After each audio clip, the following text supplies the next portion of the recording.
Okay, good morning, everybody. Hope everybody is well. Happy Thursday for those that are joining us live.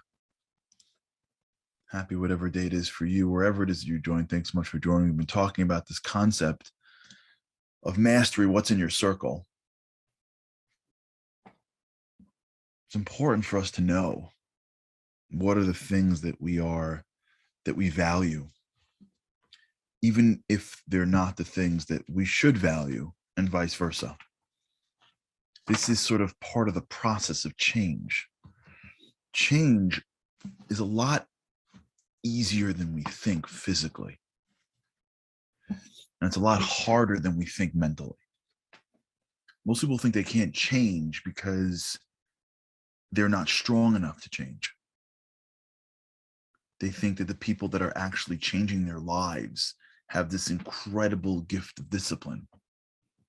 And so they can do things that nobody else can do. They can walk up into a table and not eat anything. I can't do that. They could maintain relationships in ways that I could never. I can't do that. I'm not that strong. I'm not that good. I can't. Everywhere you see people like this.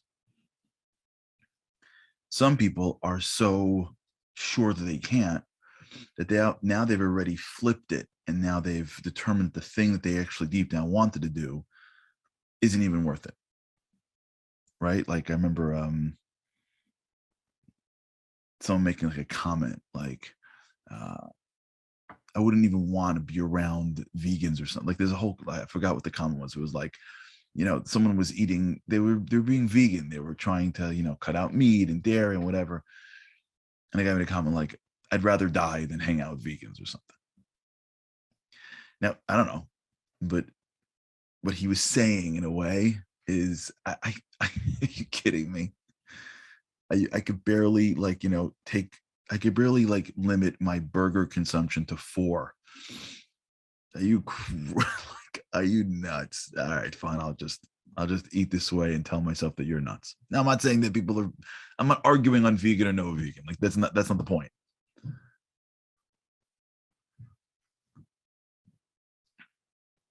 We have a sense that we can't. And when we think that we can't, many times we just disparage that in which we're trying to do because we know that we can't do it. And one of the big reasons why we can't is not because we're physically unable or we're mentally unable. It's because we don't have enough mental awareness. We're not clear enough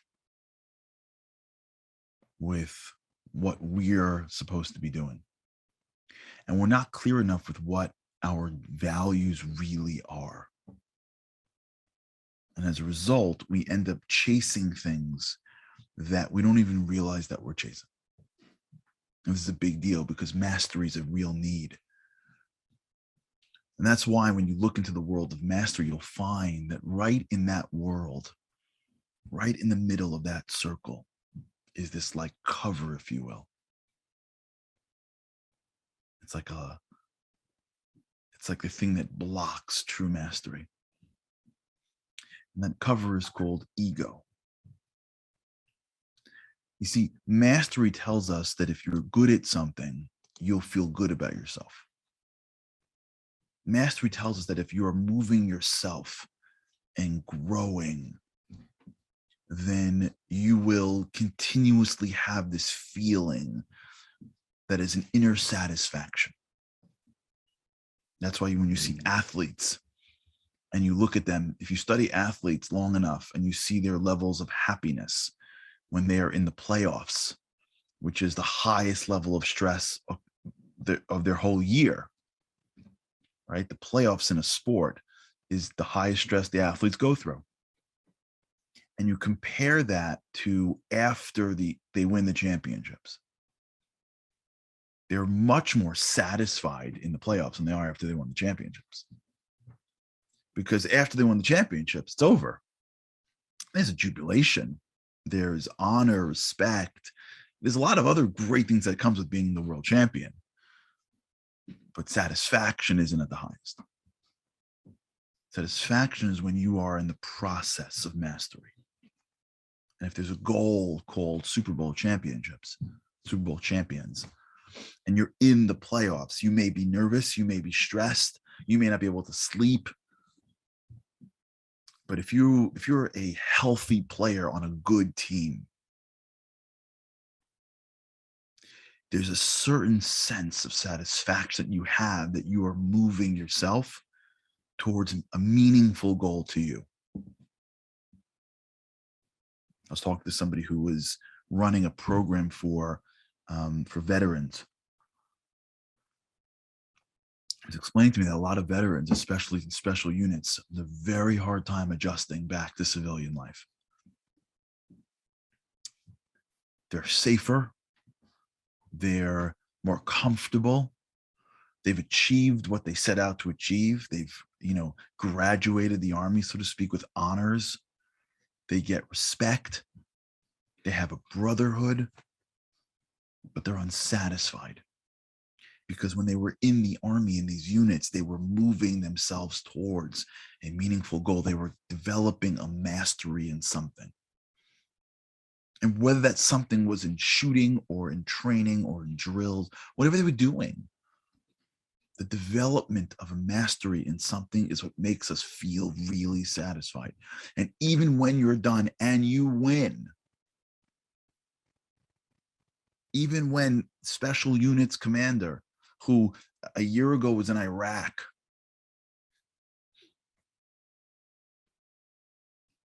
sleeping in a bunk away from his family, eating, canned food, worrying about life, somehow, for most part, listen, you come back to a healthy family, it's easier, obviously. But some of those guys wake up on their couches and, a year from now being like, what's wrong with me? What's wrong? There's nothing wrong with you. You just got to move towards meaningful goals of mastery. So now here's the rub. Here's what you have to watch out for. Deep down, you don't feel like you're achieving mastery. If deep down you don't feel like you're getting it, what you'll start to do maybe is demand people think you're it. If we can't achieve mastery in something, if we can't achieve mastery in the things that are in our circle, especially the things that have been put in our circle by our societies. So if I live in a society where wealth is in my circle and I feel like I'm judged by that, or I feel like that's success, and the things that I spend my time being a master in doesn't bring wealth, or I'm working a job that I don't love in order to get wealth and I'm still not getting wealth, I may be inclined to project myself as wealthier. I may be inclined to be more sensitive to others that have it because I am threatened by them. I may be inclined to do things that make me appear to be wealthier. I may project myself, demand others to give me respect as for the thing that is in my circle, but that I haven't achieved mastery in. And so when you think through the values that we have, it's not just that we have to be aware of these values, because if we're not aware of them, like we said yesterday, they're going to take up time and attention that we can't bring the new value in. So let's go back just to wealth, for example. It's not just that if in the center of my circle is wealth, just for wealth's sake, not to in order to enjoy life even, or to benefit or benefit other people, or to take care of other people. If let's assume that wealth for wealth's sake, which I don't know how that's, I wouldn't consider that a value, the accumulation of stuff just to accumulate. But let's assume that's the case. In our micro society, who has more is considered the winner. Okay. It's happened before.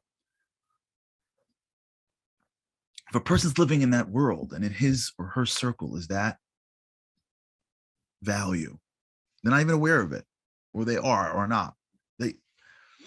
They're driving towards it. They're doing things they don't want to be doing. They're working in jobs that they don't like, not to pay the bills, but to accumulate. They're acting in ways they don't really necessarily need. They're buying things they don't really need.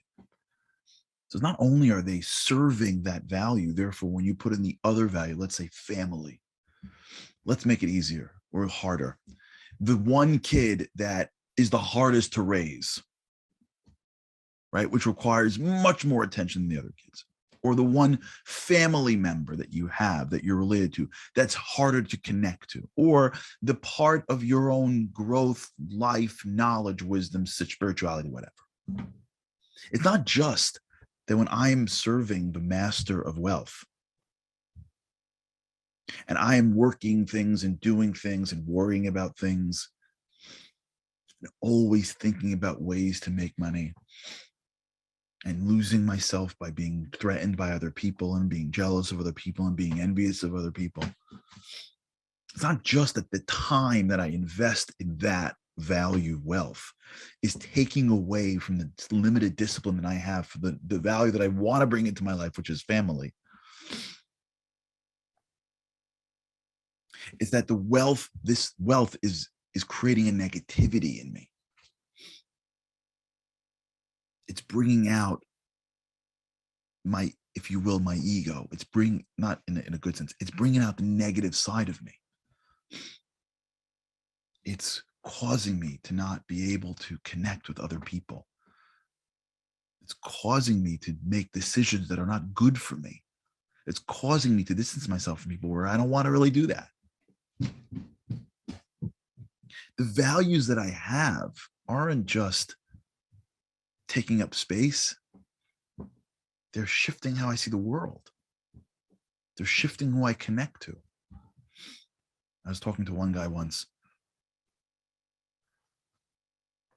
who clearly has in his number one value wealth. Clearly.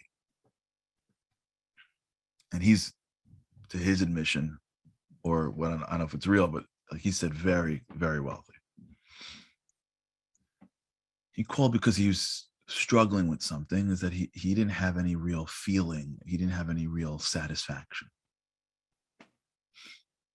And when you go through even his businesses and what he does, every accomplishment that he has is just a momentary cheer followed by now a new floor for him to grow to over. And he's calling me because he wanted to get into a certain industry that I was involved in, or that he thought I knew about. Meanwhile, he's so successful in his industry, but that's not enough. He wants to take over another industry. And everywhere I turned with this guy, it was this value play. He wanted all the real values, but he didn't have any room because his whole life was consumed with the value of accumulation of wealth, of which he didn't even realize. And if I said it to him, he would dismiss it because he couldn't allow himself to say that. That's what makes change hard. What makes change hard is aligning our minds with our souls. It's with being aware. It's with being honest with ourselves. We have a limited resource of power, of brain power, and an unlimited resource of spiritual power. It's not a question of can we do it? We can do a lot. Like, I had grandparents that survived the Holocaust. Like, that was really hard. Like, really hard. I have other grandparents that sent children to a foreign country, running away from their lives in the Middle East. Like, that stuff's hard. And they were young. I don't think my grandparents were over 23, 24, 25 before they did one of the most hardest things in their lives. Humans can do a lot. A lot. But we just have to be honest with ourselves. We have to develop a pathway of awareness to ourselves so that we are aware of what's driving us, so that we hold ourselves to task internally for values and thoughts that we have that we don't want to admit that we have. And if we use this technique, this trick, you can find it out. What are the things that you're willing to engage physical exertion in? For what? Where are the areas that you are envious of others? These are the values. These are the core goals that we have. Otherwise, I wouldn't be envious. I'm not envious of professional bowlers because I don't really care about bowling. I'm sure it's a great sport. I don't care about it.